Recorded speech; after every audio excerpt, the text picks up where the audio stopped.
All traces of Prince Harry and Meghan Markle have been removed from the Queen's Commonwealth Trust website after the organisation relaunched the site this week. The Sussexes were president and vice president of QCT before they stepped down from royal duties 2 years ago.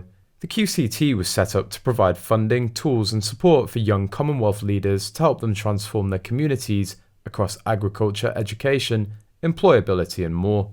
However, the new website makes no mention of the work Harry and Meghan did for the organisation, instead focusing on the Queen's legacy.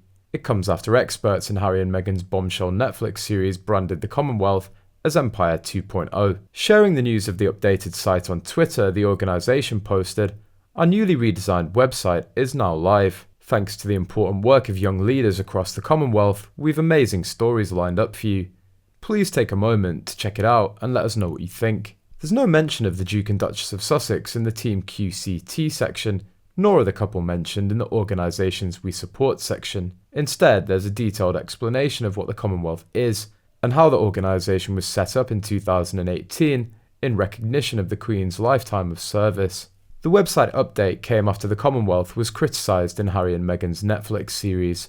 In the third episode of the series, writer and broadcaster Afua Hirsch, author of the 2018 memoir British, described the Queen's beloved Commonwealth as being Empire 2.0, before then going on to describe Prince Harry as anti-racist.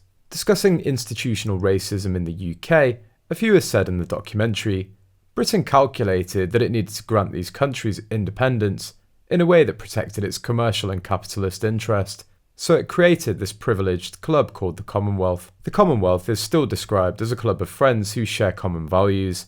I find that language really problematic. I sometimes call the Commonwealth Empire 2.0 because that's exactly what it is." Appearing in an episode of Palace Confidential in December, the Daily Mail's diary editor said the couple were lucky that the late monarch wasn't able to watch their TV special.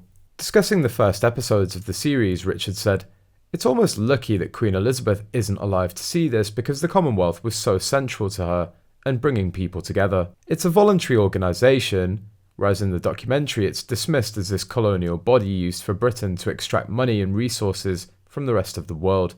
She'd have been horrified. Following the release of his memoir Spare and the bombshell Netflix documentary, Prince Harry and Meghan Markle have seemingly damaged their reputation and can no longer be trusted among Hollywood's elite. However, the pair are hoping to save their reputation with Archwell Productions' new Netflix series, Heart of Invictus. Set to drop in mid-2023, the series will join competitors as they prepare for the Invictus Games in The Hague 2022. The new series from Archwell Productions follows a group of extraordinary competitors from around the globe, all service members who've suffered life-changing injuries or illnesses, on their road to competing at the Invictus Games, Netflix posted on Twitter.